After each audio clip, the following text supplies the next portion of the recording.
There's one thing that I haven't done on this channel, and that is show you all of my Nintendo Switch physical games in one video. And today is such a day. Welcome to my channel, everyone. If you are new, please, you know what to do. Okay, so we are not going to do this in any specific order. We're just gonna go through them. All of these covers, except maybe a couple, are European PAL or whatever version and cover. And that may explain why some of the covers may look different or unfamiliar to you. But we're gonna start off with two games that Nintendo of Norway sent to me. We have Miitopia, which is a new game. I have played it a tiny bit and I have a good first impression so far. I have created people that I know and myself. It's just so much more fun if you create people that you know. Because they will be within the story of the game, if that makes sense. I like it so far, but I need to play it more, of course, as I do with a lot of games. And I also got this one, and I still haven't gotten to open it and try it. It's DC Superhero Girls Teen Power. A mouthful of a title, but it looks fine and it looks cute. I will maybe play that today. Today is such a day for such things.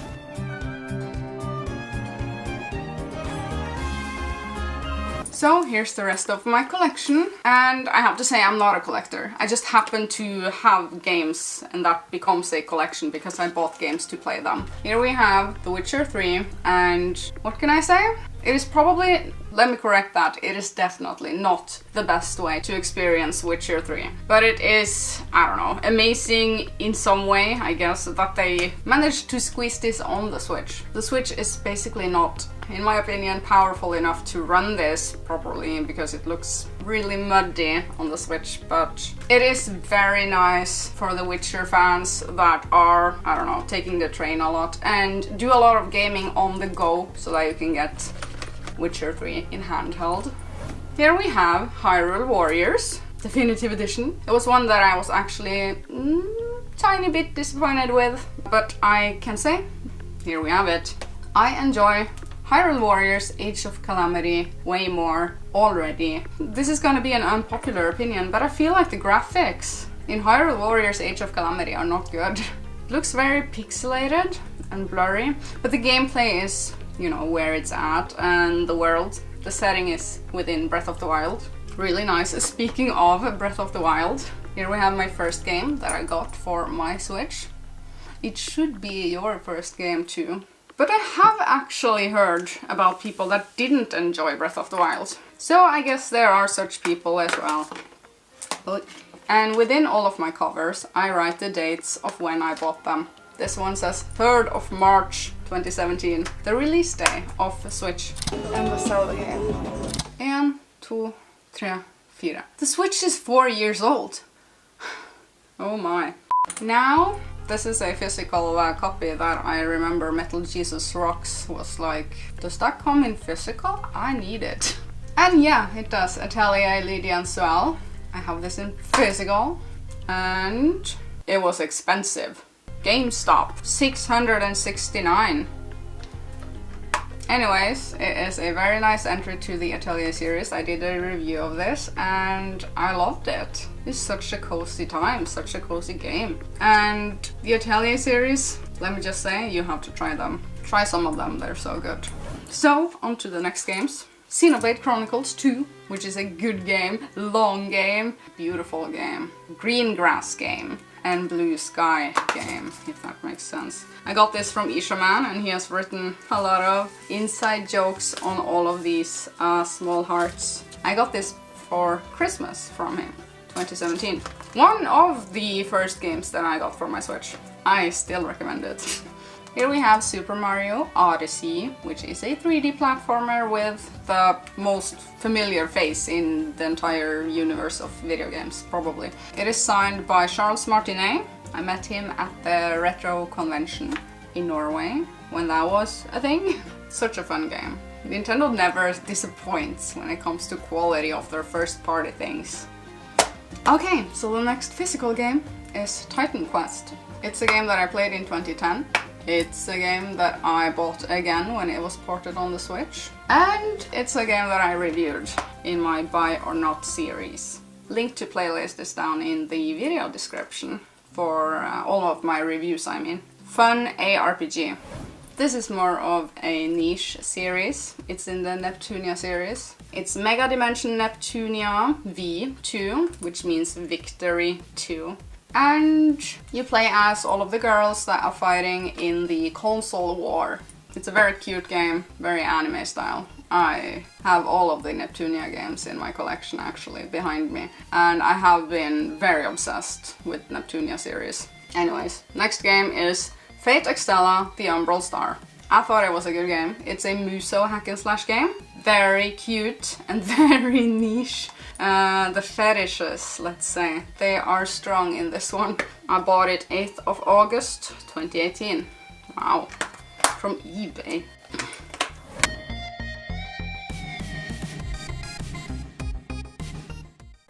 The next bunch of physical games then. We have Luigi's Mansion 3, cute game with Luigi. When I played World of Warcraft, my main character was called Luigi, which was a Draenei hunter. So for several years I stared at Luigi on the screen. It was my main character. So yeah, I have a thing for Luigi, definitely. I mean, if you name your World of Warcraft character after Luigi, then I think we're onto something. It's a puzzle game within a hotel. You play as Luigi. I Am Setsuna, a game that I actually haven't played much. I'm very sorry that I haven't played it, but I have too many games. Probably the most boring cover I've ever seen though. It doesn't really entice me into playing the game. But here's a game that I don't recommend. It's just too clunky and bad controls. And it's called Sphinx and the Cursed Mummy. I don't know why I have this in physical. I remember now. I bought it along with some other games from a website. And I was like, yeah, let's try that. Even though I knew nothing about it. But it wasn't good. It wasn't good. Sorry, it's a port of an older game, if that makes sense. Here we have Sonic Racing. I remember I bought this when I was on vacation. Memories are coming back to me. I bought this at GameStop in June 19. Sonic Racing. I enjoyed it. Looks good. All of the Sonic characters. A lot of colorful environments to drive through in. And yeah, I enjoyed it. I actually enjoyed Sonic Racing more than Crash Team Racing. Nitro Fueled. Or Nitro Fueled. I say Nitro. This is also a cute game, but I wish I liked it more. The loading screens are just terrible. They're horrendous in this game. LA Noire. I got this from a subscriber of the channel. Thank you so much. And I'm shameful to say that I still haven't played it. But you know what? It's never too late. It is in my backlog. And I still, from time to time, think of this game. It's one that I'm going to play.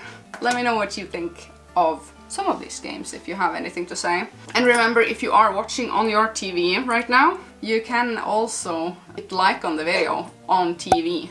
Just hit down and you find the like button. I just recently discovered a game I hate, but it has such a cute cover. I mean, this can fool anyone. Harvest Life, I don't recommend it, even though I do understand that they were, I don't know, 2 people that worked on the game. So it's super indie developed and all of that, and they wanted to make a good harvest sort of life sim game, I guess. But it has just a lot of bugs, and it isn't fun.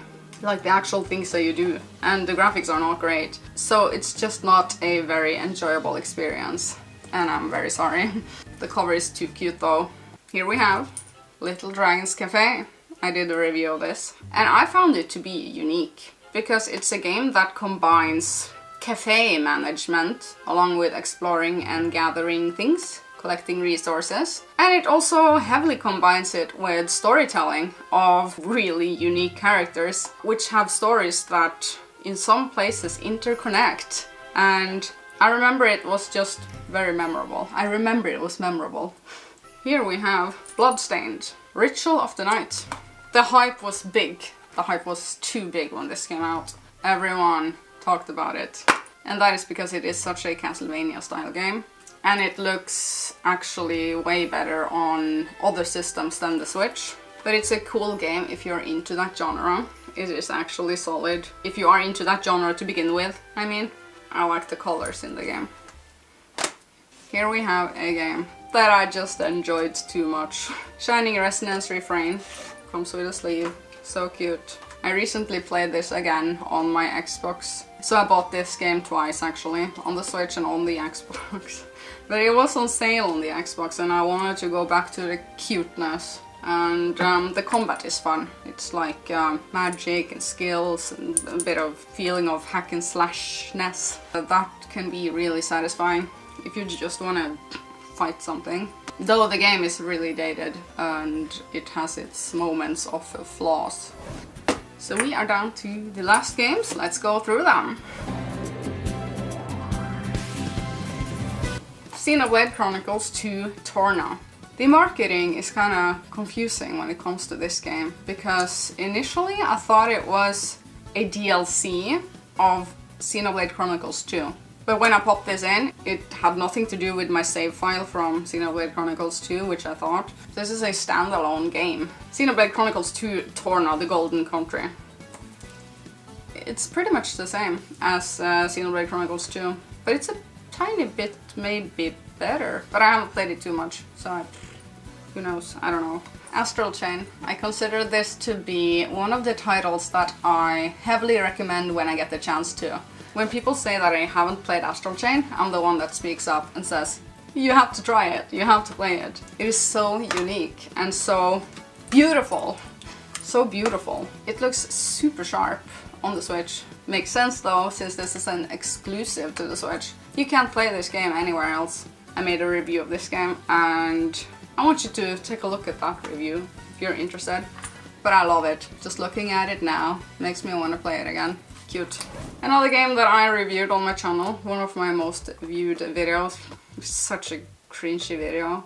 But this is Harvest Moon, Natsume Harvest Moon, not original Harvest Moon. This is the new series that is not good. Not Story of Seasons good. And it disappointed in a lot of ways. But I got my fair time in it. 25 hours, can't complain, I guess. But yeah, that was that. A game I highly recommend right here and right now. I want everyone to play this game. Xenoblade Chronicles Definitive Edition. It is a port slash remaster of the Wii game. And I played this on the Wii. It is a huge world. Not exactly an open world, but almost. Huge open areas connected with some loading screens some places, but basically huge worlds. And you roam around, you explore, you fight, and you just have a lot of fun doing all of the side quests. Such a fun game. Highly recommend this game. So good. So good. Next game that I always seem to recommend, also, whenever I get the chance. Fire Emblem Warriors. It is my favorite Muso game on the Switch. Maybe even ever? Yeah, may actually be that. Considering how many hours I played this game. It's one of my most played games on the Switch, still. I was super obsessed, I don't know what it was. It was like the characters and the leveling and the graphics and the music and the gameplay, I don't know. Here's a game that I own on every single system. Every system that I own, I have Skyrim on them. Skyrim is a game that I replay often, and actually no joke, I started Skyrim on Game Pass on my new Series X 3 days ago. Started a wood elf, and I'm gonna try and be a one-handed person this time. But I guess we all know that we are gonna end up as a sneaky archer either way. This is an open world. Super open world. Maybe even the best open world I have played, maybe. It is officially though my favorite game in the world as of right now. When someone is asking me what's your favorite game in the world I have ever played, you know, my automatic response is Skyrim. And Skyrim has become such a meme on this channel. Say it. Skyrim! If you have been around here for some time, you know that. Next game is one that I said that I couldn't get truly into, but I am still not giving this game up. I will pick it up again and try again to get into it later, sooner or later. Dragon Quest XI, Echoes of an Elusive Age Definitive Edition. Long titles. But yeah, I don't know what it is, but it's just something that I just can't seem to get into, but I want to. And I remember when this game was announced, long before it came out, that I knew that I would love it, but when I got it, not so much. So that was such a weird thing. I guess I could say that I was just wrong, I guess. Next game is a game that I highly recommend also. First party Nintendo game, Fire Emblem Three Houses. It's a tactical RPG game with a lot of life simulation elements put into the mix, where you get to know your fellow students in this dorm. And there's also a war. There's just so many characters in this game though. Very memorable game also. I loved it. Also did a review of that. Also did a review of that. So yeah, a lot of these games that I'm showing right now I have done full reviews on with a bunch of details and gameplay and all of that. All the things that you need to know, basically. So you know where to go if you want to check out some of my reviews. But anyways, here we have Dragon Quest Builders 2. One of my favorite games on the Switch. Hands down. One of my favorite games on the Switch. One of my most played games on the Switch also. Such good freedom in this game. There's multiplayer, you can build anything you want. Such a long and fun story campaign, and I loved every single second of this game. I was super addicted. I mean, I lost so much sleep over this game because I played it when I was supposed to go to bed, etc. Which means the game was just really good. Okay, we're down to the last 3 games. We have Labyrinth of Refrain. Such a hidden title. I found this just by accident and just by random. And I like the art style. Well, you go through labyrinths and it is a dungeon crawler RPG. It is actually not too bad. Next up is Pokemon Shield. I got this from Israman for Christmas, I think. But I remember now that I lost my save file in this game, and that was sad because I had named all of my Pokemon unique names 50 hours into the game, and I was so ready to play the DLCs. I even bought the DLCs, but then I lost the save file because I transferred my Switch over to a new Switch, which did not carry over this specific game and Animal Crossing, actually. Sad times, but good game. I enjoyed it. It was much better than Let's Go Pikachu and Eevee, that's for sure. The last game now is Victor Ran, one of my first reviews in the Buy or Not series on my channel. Such a good ARPG, and I have a thing for ARPGs. Diablo style, Titan Quest style, Victor Ran, the Torchlight series. I have them in digital though. So Victor Ran is also definitely deserving a mention whenever I talk about ARPGs on the Switch. So that was all of my physical games for the Nintendo Switch. I hope you really did enjoy this video. I enjoyed just talking with you guys. As you can see, I'm not a collector. I have, in fact, almost all of my games in digital on my Switch. That is explaining why this is so little. Why I don't have more physical. I mean, considering all the review codes that I've gotten because of my channel over the years. All of them are digital. And I love to wishlist all of the games that I am looking out for on the Nintendo Switch eShop. And whenever there is a really good sale, I buy my games digitally. Which I find to be fine. I don't mind having digital games. In a way, it just takes up less space if I'm gonna continue to do this for the rest of my life, which I know I will. So I don't mind the digital era we are entering. Thank you so much for watching, and I will see you later. I hope you do want to subscribe to this channel if you made it this far into the video, and I will see you later.